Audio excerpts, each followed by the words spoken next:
Hello friends, आज मैं एक क्वाड्रेटिक इक्वेशन यहाँ पर लेकर के आया हूँ। तो ये क्वाड्रेटिक इक्वेशन है x square minus two x minus 15 equal to 0। लेकिन इस क्वाड्रेटिक इक्वेशन को सॉल्व कैसे किया जाए? अब इसको सॉल्व करने के लिए हमारे पास 3 मेथड्स हैं। एक तो है फैक्टराइजेशन मेथड, दूसरा है फार्मूला मेथड और तीसरा मेथड है कंप्लीटिंग द स्क्वायर मेथड। तो जिसमें से मैं आज सबसे पहले इसको फैक्टराइजेशन मेथड से सॉल्व करके दिखाने वाला हूँ कि इस क्वेश्चन में बच्चों को जो सबसे ज़्यादा प्रॉब्लम आ रही है, प्रॉब्लम क्या है कि यहाँ पर माइनस माइनस दोनों जगह है।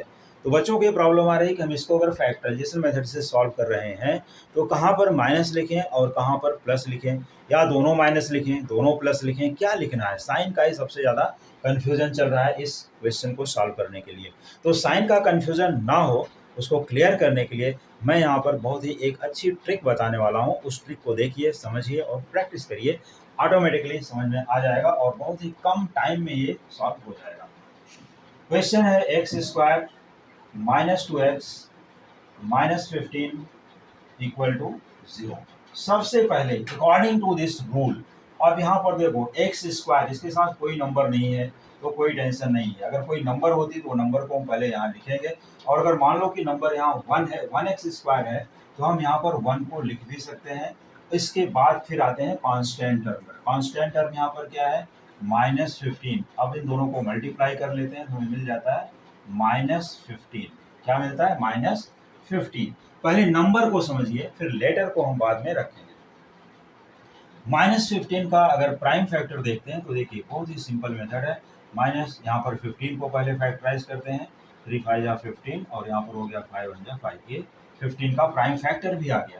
तो इसके जो प्राइम फैक्टर्स हैं इनको क्या करना है, ऐसे 2 पार्ट्स, एक है 3 और एक है 5। तो पहले कोई भी नंबर हम लिख सकते हैं, any one you can write first. जैसे हम 5 भी लिख सकते हैं, 3 भी लिख सकते हैं। तो चलो मैंने यहाँ पर 5 लिख लिया और यहाँ पर 3 लिख लिया। अब ये देखना है कि हमें लाना है -2, स्प्लिटिंग द मिडल टर्म। क्या बोलते हैं इसको, स्प्लिटिंग द मिडल टर्म। गुणनखंड विधि से इसको सॉल्व करना है।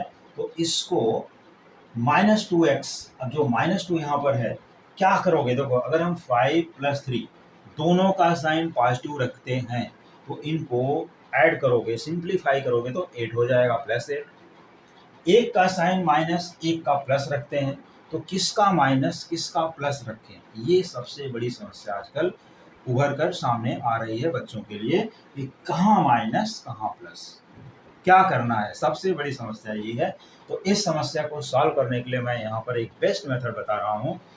जो भी साइन मिडल में है, ध्यान से सुनना, जो भी साइन मिडल में है, अगर माइनस है तो बड़े वाले नंबर को माइनस कर देना है, और अगर यहाँ पर प्लस है तो बड़े वाले नंबर को प्लस कर देना है। क्या, किस नंबर को, बड़े नंबर को। इन दोनों फैक्टर में से जो बड़ा है उसका साइन, ये मिडल वाले का साइन रखना है -5, और दूसरे वाले का उसका जस्ट अपोजिट। ये है ट्रिक इसका। तो ट्रिक मैंने बता दिया। अब इसके बाद इसके साथ x है, लेकिन यहाँ पर x नहीं है, तो यहाँ -5x + 3x जब यहाँ लिखना चालू करोगे तो इसको डायरेक्टली लिख सकते हो। अदरवाइज इसी को दूसरे वे में हम बोल सकते हैं कि हमारा जब फैक्टराइजेशन कंप्लीट हो गया तो यहाँ पर x स्क्वायर भी लिख सकते हो, क्योंकि देखो 1x स्क्वायर था, वही मैंने यहाँ लिखा था 1, दैट इज x स्क्वायर। तो यहाँ पर इसको लिखने के बाद हम कांस्टेंट टर्म को इससे मल्टीप्लाई करते हैं। तो यहाँ जब हम लिखेंगे 1x स्क्वायर, तो अब यहाँ पर 1x स्क्वायर या 1x स्क्वायर कर देते हैं, तो -15x स्क्वायर हो गया। अब यहाँ पर -5x और 3x, ये डायरेक्टली मिडल टर्म हो गए, ये दोनों मिडल टर्म में आ जाएंगे, यही दोनों यहाँ पर उठा के रख देना है। इसी को बोलते हैं ये स्प्लिटिंग द मिडल टर्म, या फैक्टराइजेशन मेथड से सॉल्व करना है। तो अब इसको कैसा लिखोगे, x स्क्वायर माइनस, पहला टर्म क्या है 5x, इन दोनों में से पहले किसी को भी लिख लीजिए, वही आंसर आएगा, इसका कुछ इशू नहीं है। तो -5x और इसके बाद क्या है +3x -15 इक्वल टू 0। यहाँ तक इक्वेशन बन गया। अब देखो -5 + 3, -5x + 3x, जैसे ही सिंप्लीफाई करोगे -2x आ जाएगा। तो इसका मतलब है कि हमारा इक्वेशन वही है जो पहले था, सिर्फ उसका फॉर्मेट चेंज हो गया, उसका फॉर्म चेंज हो गया, लिखने का फॉर्मेट चेंज हो गया। उसको हमने 2 पार्ट में अलग अलग कर दिया, -5x और +3x, जैसा कि यहाँ मैंने दिखाया। अब इसमें इसकी मीनिंग्स क्या है, जैसे अब इनको हम जब सिंप्लीफाई करते हैं, देखो -5x + 3x ये कितना आ जाता है -2x, यहाँ भी दिखा देता हूँ। और जब इन दोनों को मल्टीप्लाई करोगे तो ये -15x² आ जाएगा। तो यही यहाँ पर कंपेयर करके देखना है कि हमारा ये टर्म और ये टर्म का मल्टीप्लिकेशन, यहाँ इन दोनों का मल्टीप्लिकेशन सेम है कि नहीं है।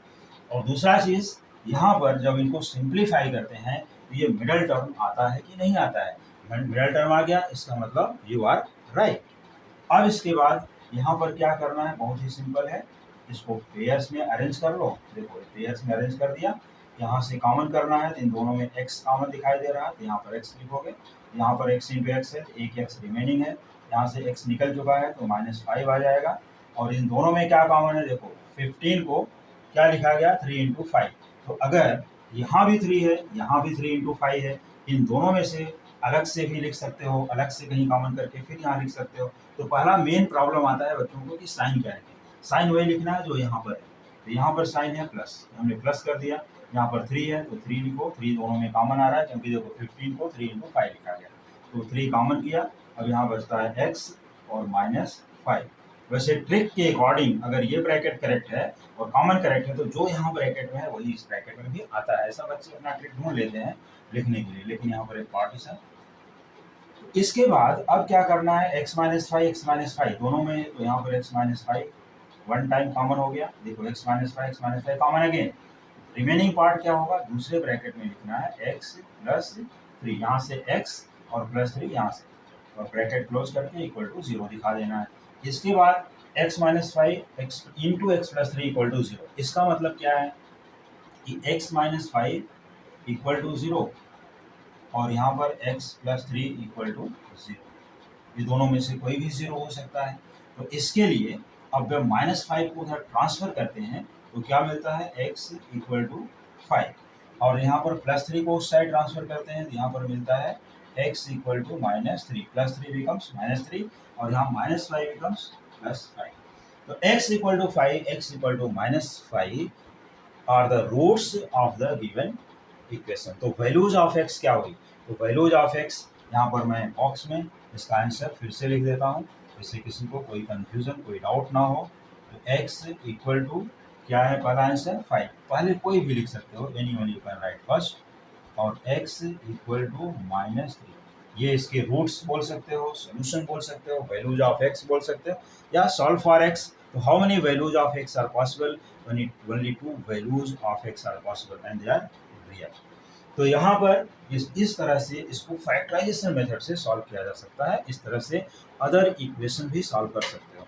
तो अभी बहुत से इक्वेशंस हैं, जैसे अभी इनका फ्रैक्शन होगा, इरेशनल नंबर आ गया तो कैसे सॉल्व करोगे, और भी बड़े फैक्टर्स आ गए तो कैसे सॉल्व करोगे, डेसिमल आ गया तो कैसे सॉल्व करोगे। ये सभी मेथड मैं अपने कमिंग वीडियोज़ में लेकर आने वाला हूँ, तो देखते रहिए coming videos. Thank you so much.